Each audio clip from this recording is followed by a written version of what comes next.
네, 변질과 타락하지 않도록이라는 제목으로 함께 말씀 나누도록 하겠습니다. 여러분들 커피 다들 좋아하시고 다 카페도 한 번씩 다 다니시죠? 네, 카페 다니시면은 카페들 중에 스타벅스 한 번쯤은 다 가보셨죠? 스타벅스 웬만한 한 분 다 가보셨을 거예요. 다들 잘 아실 거예요. 이 스타벅스라는 카페가 어느 지역, 어느 매장에 가도 참 장사가 잘 돼요. 사람들이 참 많아요. 그래서 역세권이라는 말이 있죠. 역 가까이 그 입지에 있는 그 말처럼 스세권이라는 말도 있어요. 스타벅스 세권이라고 하는데, 스타벅스가 그 건물에 있으면 그 건물에 다른 것도 다 잘 들어오고 잘 된다라는 의미의 스세권이라는 말도 있어요.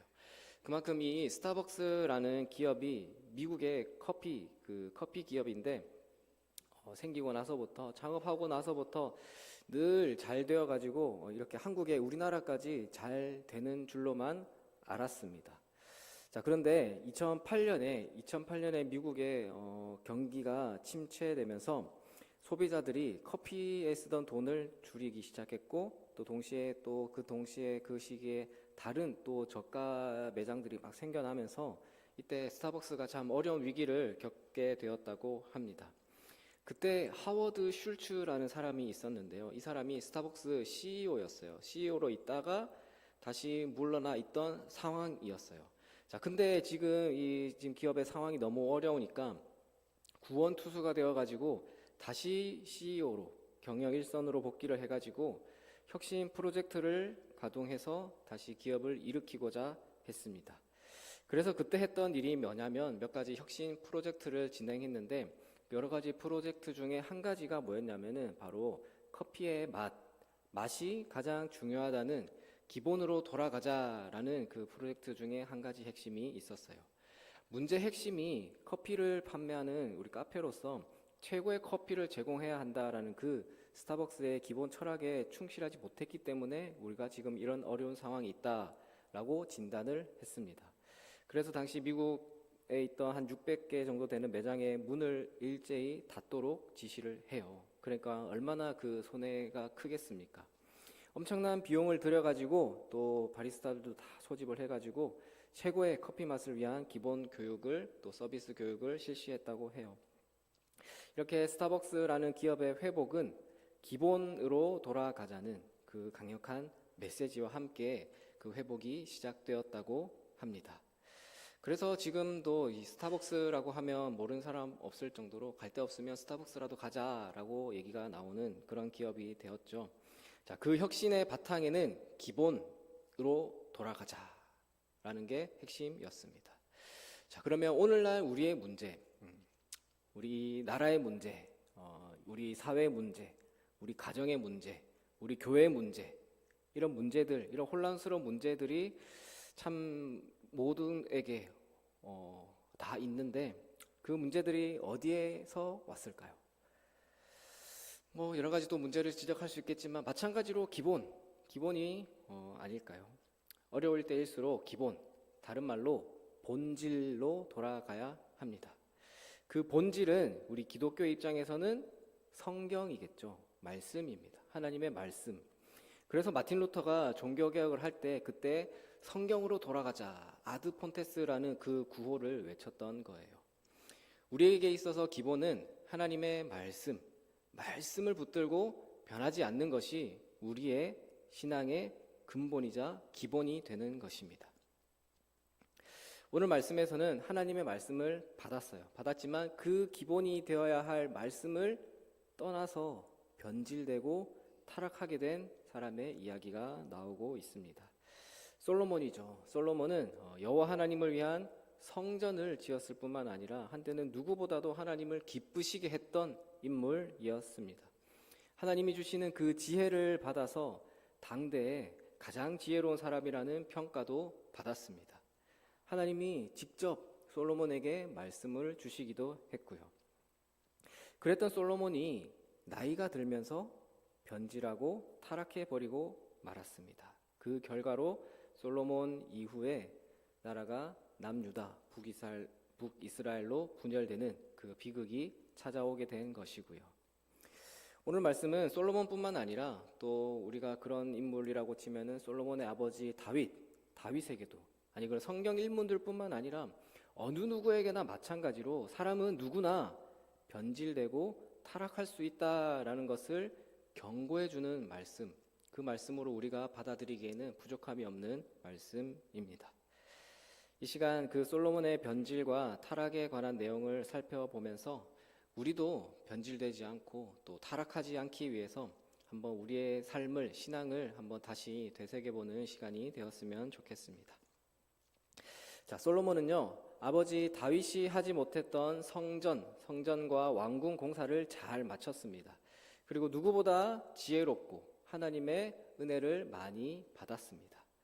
그러나 말년에는 노년이 되어서는 하나님을 떠나게 되고 범죄하게 되었습니다. 가장 큰 이유가 무엇이었을까요? 요약하자면 이방 여인들과의 결혼 때문이었습니다. 1절을 보시면요, 솔로몬 왕이 바로의 딸 외에 이방의 많은 여인을 사랑하였으니 곧 모압과 암몬과 에돔과 시돈과 헷 여인이라 라고 하고 있습니다. 솔로몬은 바로의 딸 외에 모압과 암몬과 에돔과 시돈, 헷 여인 등 이방의 많은 여인을 사랑했다라고 표현을 합니다. 3절에 보면은 후궁이 700명이고 첩이 300명이 있었다라고 말하죠. 자, 물론 이방 여인들과의 결혼은 하나님이 허락하시지 않으셨습니다. 이방 여인들과의 결혼은 하나님이 미리 딱 선을 그어 놓으셨거든요. 2절을 보시면요, 2절에서 여호와께서 일찍이 이 여러 백성에 대하여 이스라엘 자손에게 말씀하시기를 너희는 그들과 서로 통혼하지 말며 그들도 너희와 서로 통혼하게 하지 말라. 그들이 반드시 너희의 마음을 돌려 그들의 신을 따르게 하리라 하셨으나 솔로몬이 그들을 사랑하였더라. 하나님이 일찍이 진작에 너희 서로 결혼하지 말라라고 말씀을 하셨어요. 근데 사실 애초에 솔로몬의 시작에서부터 조금 문제가 있긴 했어요. 후궁과 첩이 1000명이 있다고는 하는데, 자, 그러면 후궁과 첩이 1000명이고 그러면 정부인은 누굽니까? 바로의 딸이잖아요. 바로의 딸. 첫 시작부터 이미 애굽의 바로의 왕과 외교적인 그 관계를 염두에 두고 이미 바로의 딸과 먼저 결혼을 했던 거예요. 하나님은 신명기에서 이스라엘 왕은 어떠해야 되는지 분명하게 말씀해 주셨습니다. 병마를 많이 두지 말라 그랬잖아요. 군사력을 의지하지 말라라는 의미였어요. 또 은금을 많이 쌓아두지 말라, 재물을 의지하지 말라, 그리고 아내를 많이 두지 말라라고 하셨거든요. 그리고 이방 신을 의지하지 말라라는 의미에서 그 세 가지를 금하셨어요. 자, 그렇게 말씀하신 이유가 무엇이겠습니까?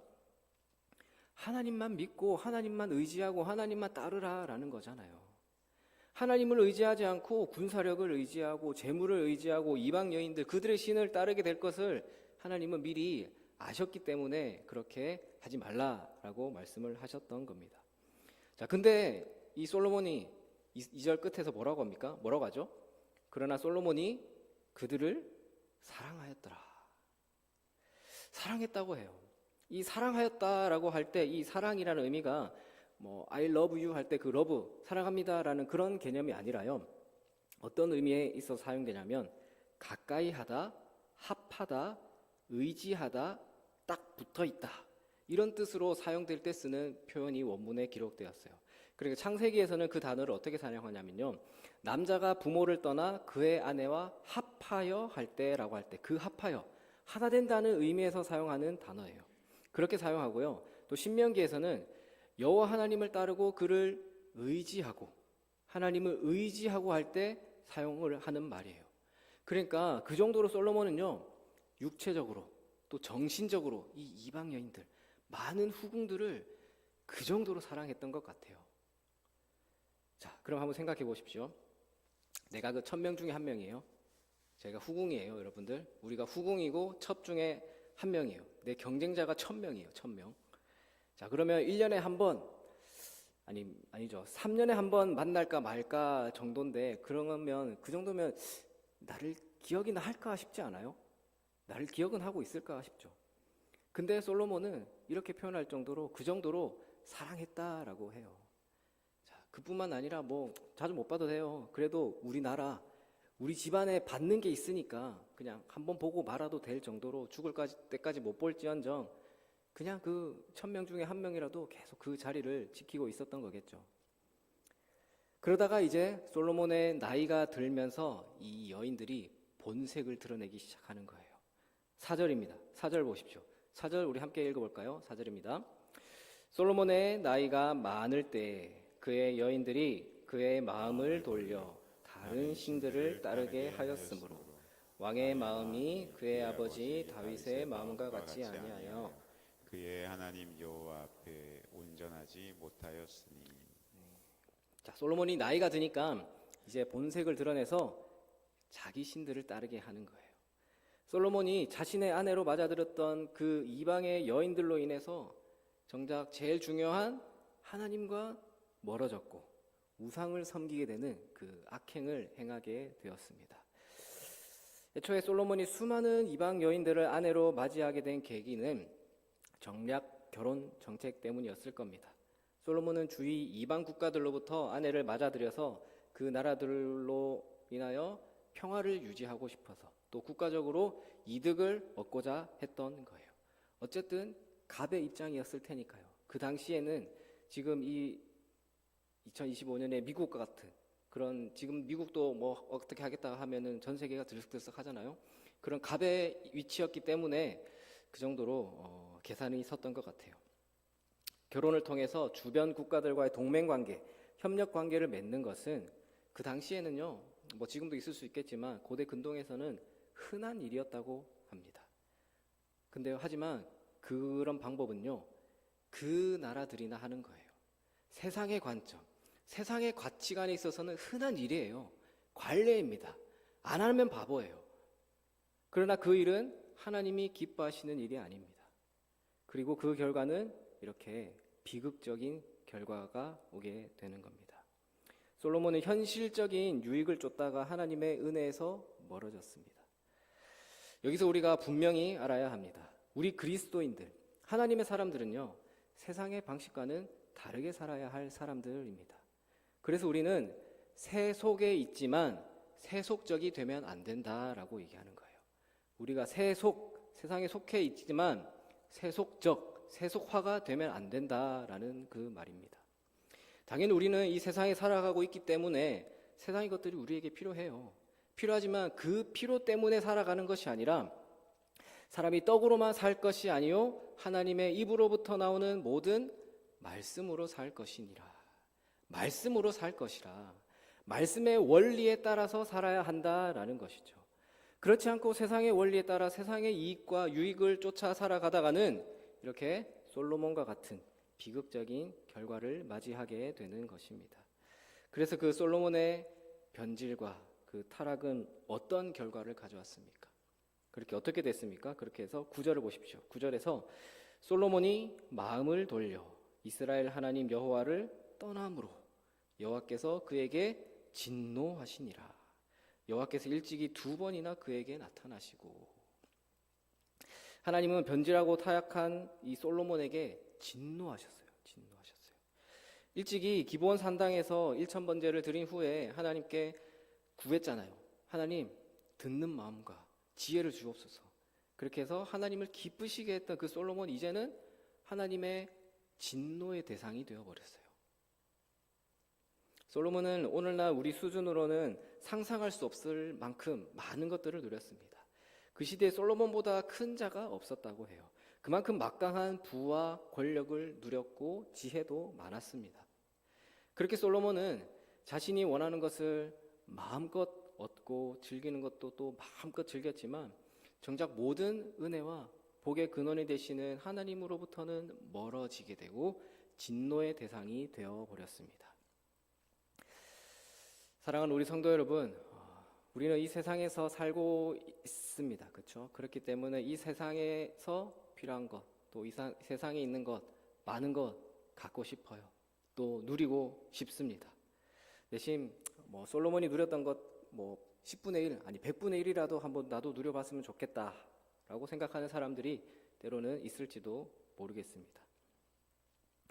어떤 분 얘긴데요. 어떤 분이 해주신 얘기인데, 연세가 있으신 분인데 오랜만에, 정말 몇십 년 만에 옛날 친구분을 만나셨대요. 만나가지고 그 친구를 만났는데 그 친구가 좋은 차 타고 와가지고 비싼 옷, 비싼 시계까지 하고 쫙 멋지게 하고 나타났다라고 해요. 그래서 얘기하다가 그동안 어떻게 지냈냐, 무슨 일을 했길래, 뭘 했길래 그렇게 잘 되어가지고 이렇게 나타났냐 라고 물어보니까 그분이 뭘 했냐면 장례 사업을 했대요.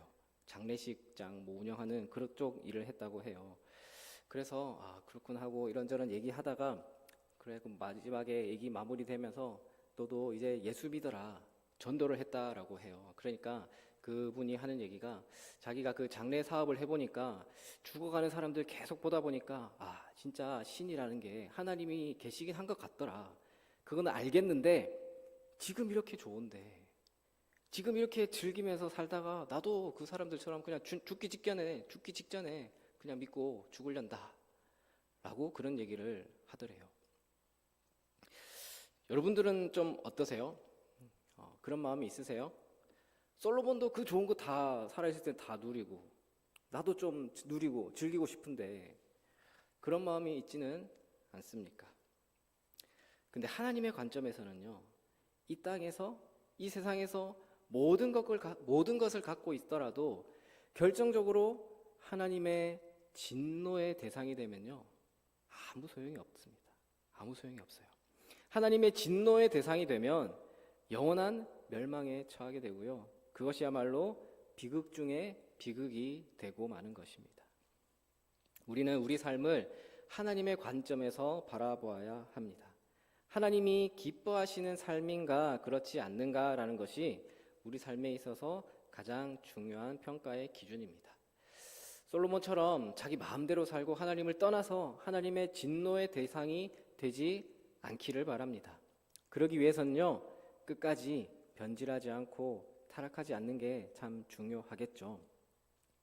그렇게 점점 변질하고 타락해가는 이 솔로몬에 대해서 하나님도 그렇게 그냥 보고 계시지는 않았어요. 그냥 내버려 두시지는 않았어요.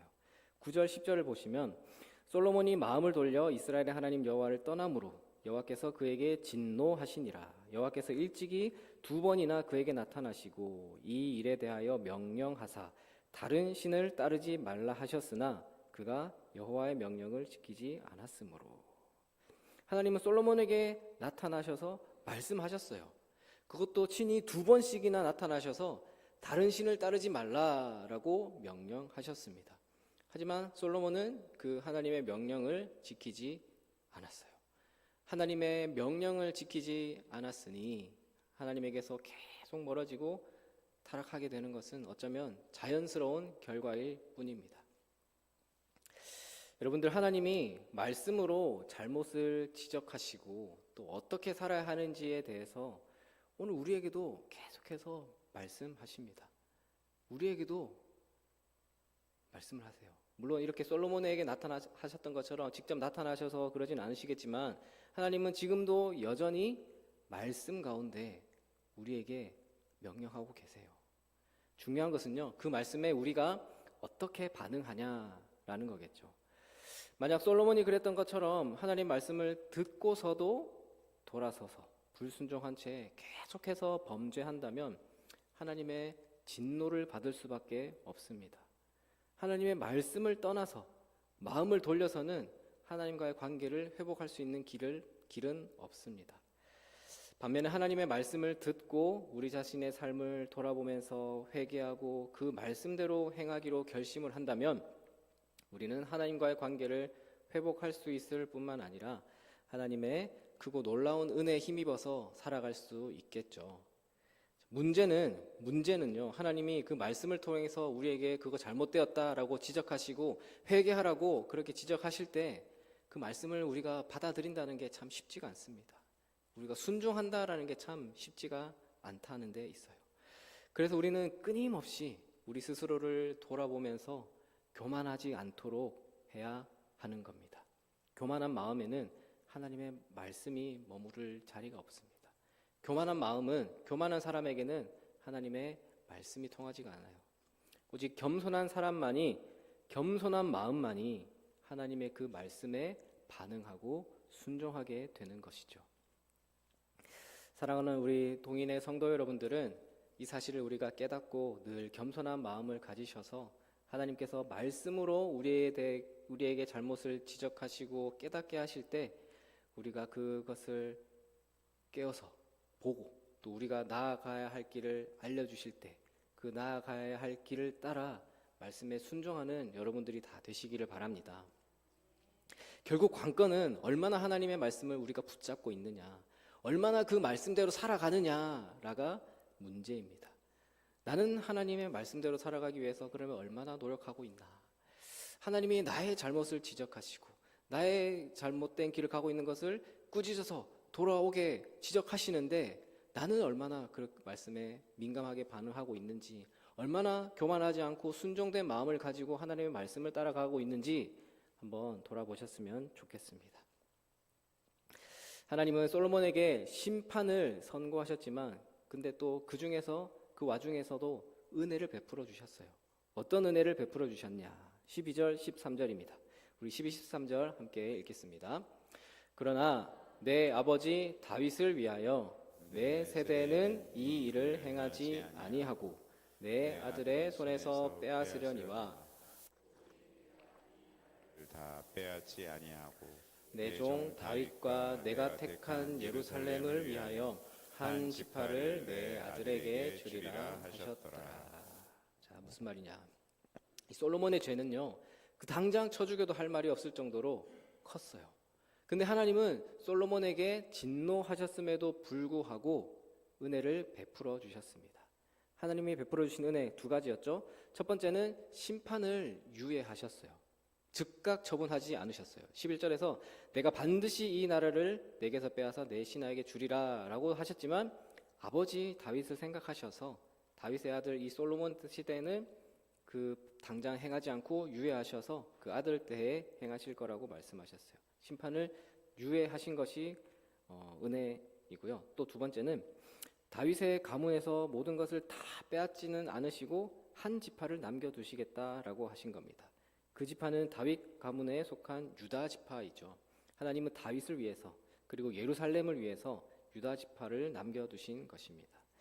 이처럼 솔로몬에게 심판을 선고하시고 또 그 중에 은혜를 베푸시는 하나님의 모습에서 하나님은 분명히 벌할 것은 벌하시지만 진노하시지만 그 중에도 긍휼을 잃지 않으시는 하나님이시구나라는 것을 우리가 알 수 있습니다. 그래서 시편 기자는 이렇게 고백하죠. 시편 78편에서 오직 하나님은 긍휼하심으로 죄악을 덮어주시며 멸망시키지 아니하시고 그의 진노를 여러 번 돌이키시며 그의 모든 분을 다 쏟아내지 아니하셨으니. 또 이사야 54장에서도 이런 말씀을 하세요. 내가 넘치는 진노로 내 얼굴을 내게서 잠시 가렸으나 영원한 자비로 너를 긍휼히 여기리라. 내 구속자 여호와께서 말씀하셨느니라. 이처럼 하나님은 진노 중에서도 긍휼을 잊지 않는 분이십니다. 어쩌면 하나님은 지금도 우리를 보시면서 진노하실지도 모르겠어요. 진노하시는 하나님이시라면, 진노만 하시는 하나님이시라면 우리는 벌써 큰 벌에 처해졌을지도 모르겠어요. 그러나 하나님은 지금도 진노하시지만 동시에 우리에게 긍휼을 베풀고 계십니다. 우리가 늘 연약하고 범죄하며 살고 있지만 우리를 긍휼히 여기시는 하나님은 오래 참고 계시는 것입니다. 그 하나님을 우리가 믿는다면 끝까지 우리의 삶이 변질되지 않도록, 타락하지 않도록 경계해야 하는 것이겠죠. 사랑하는 우리 성도 여러분, 솔로몬의 이 변질과 타락은 안타까운 일인 동시에 우리에게도 경고의 말씀을 주고 있습니다. 우리도 솔로몬처럼 분명히 우리도 변질되고 타락할 수 있다라는 것을 경고해 주시는 말씀이에요. 사도 바울도 얘기했잖아요. 그런즉 선줄로 생각하는 자는 넘어질까 조심하라. 우리는 이 하나님이 주시는 이 경고의 말씀을 마음 깊이 새겨야 합니다. 그리고 끊임없이 그 말씀을 기준으로 삼아서 우리 자신을 돌아보고 또 세월이 흐르면 흐를수록 우리 삶의 기준, 초심, 첫사랑을 우리가 잃지 않고 주님 부르시는 그날까지 우리가 그 말씀 앞에서 하나님 앞에서 더 나아지는 삶, 처음보다 나중이 그리고 마지막이 더 나은 신앙인의 삶을 살아가는 여러분들이 다 되시기를 주님의 이름으로 축원합니다.